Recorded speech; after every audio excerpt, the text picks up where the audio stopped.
My name is Neva, and I am a singer-songwriter. I started playing guitar when I was about 9 years old. Started singing, about the same time. Probably a little earlier, but I don't know if that stuff counts. And yeah, I've been writing songs since I was about 12 and performing since I was 12 as well. Moving further from my home.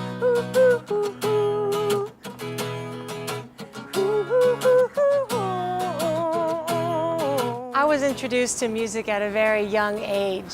My parents had this cover band that they would play at weddings and corporate events. So we also had a music studio in our house. Drums, bass, everything set up all the time. So as a kid, I would go down there, and that was sort of my playground. I would go into the studio and bang on the drums and then, try to play the bass and play the guitar and pretend like I was singing and, do all this stuff. So I kind of grew up in this musical environment.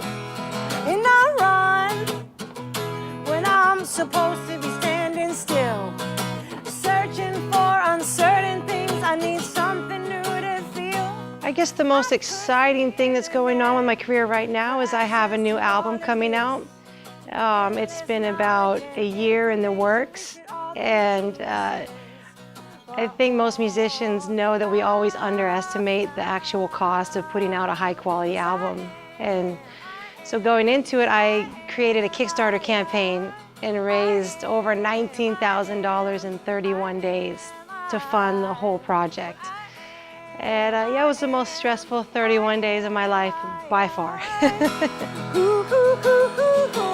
It's all right. So the title track is a song called I Am I. And basically I got the title from the mantra, I am.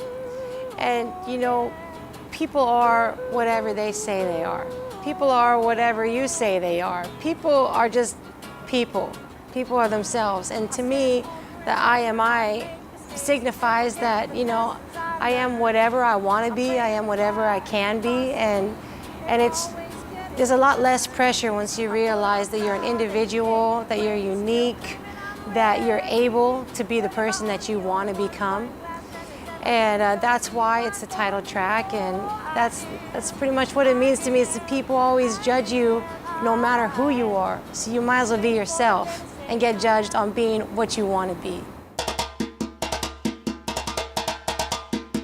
The new album is, although all the songs are all written by me, as well as my last album, this one is a little bit different because I kind of set out to make a more acoustic album, which is how I primarily perform, kind of acoustic solo.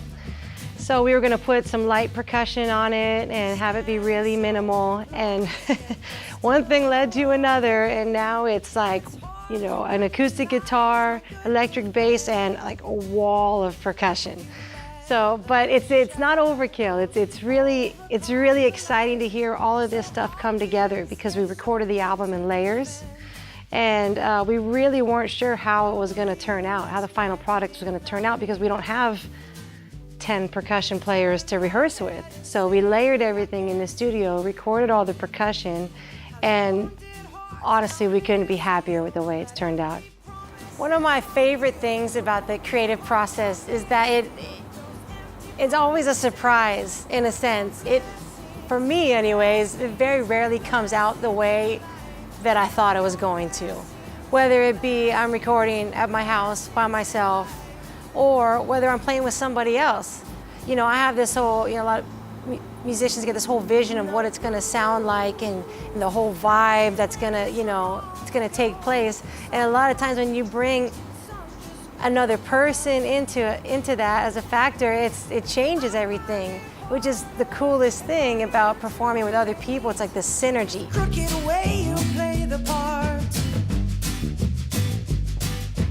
What were you expecting of me? In the past, all my songs have really come from life experiences. I know a lot of musicians that write these stories based on other people and write these songs based on ideas, which I was always kind of jealous of. I always envied that a little bit. I respected that and admired that. But for me, it's always been these personal experiences that I've had that have, you know, fueled songs and creativity out of me. Like a sweet soft mist. I was diagnosed with kidney disease in 2008. And, you know, the condition slowly progressed. And about a year ago is when they said, okay, you need to start looking for a donor.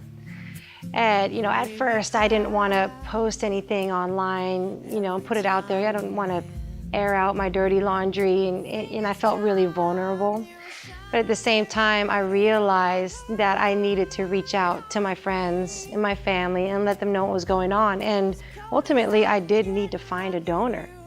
And I wasn't going to find one if I didn't ask, or if I didn't at least bring it up. So I created a group on Facebook and invited my friends if they wanted to come join this group, where I would give them information on how they could be a donor.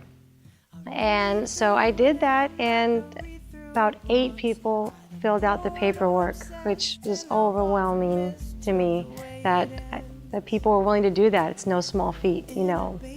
So the girl that the hospital wanted to go with was a friend from high school, my friend Heidi. And, you know, we were good friends in high school, but kind of lost touch along the way. You know, kept in touch here and there just through Facebook. And so she filled out the paperwork, and I'll never forget the day that she told me that she was a match. You know, she went through all the testing, and we were kind of waiting to see if she was a match. And finally she called me and said, you know, I'm a match. And I said, what? Are you sure? Yes.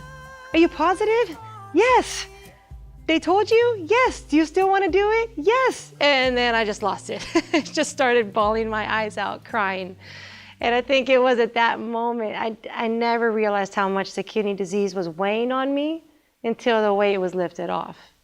And to think that my friend could do that for me, was willing to do that for me, you know, it was just, everything just poured on me at that moment. So it was a really amazingly beautiful experience.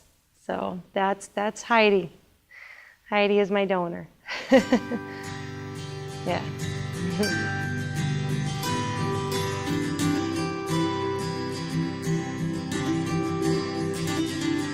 So I have this song called Uncomfortable, and I have merchandise that says "Get Uncomfortable," you know, across the front of the t-shirt. And the whole point behind that is that I believe that when people get uncomfortable, when they get outside of their comfort zone, that's when you can really grow, you know. And it's obviously uncomfortable to do that, and it's unnerving and it's uncertain, but it's when you step into that kind of unknown place and you really push yourself, whatever it is, you know, that you can actually grow. And that's when people are happiest, when they're progressing in life, when they're growing. So get uncomfortable, push yourself, grow, get happy, progress, you know, that's where that comes from. And I need to heed my own advice. We all do, I think, but yeah, that's something I'm constantly working on, is pushing myself outside of my comfort zone.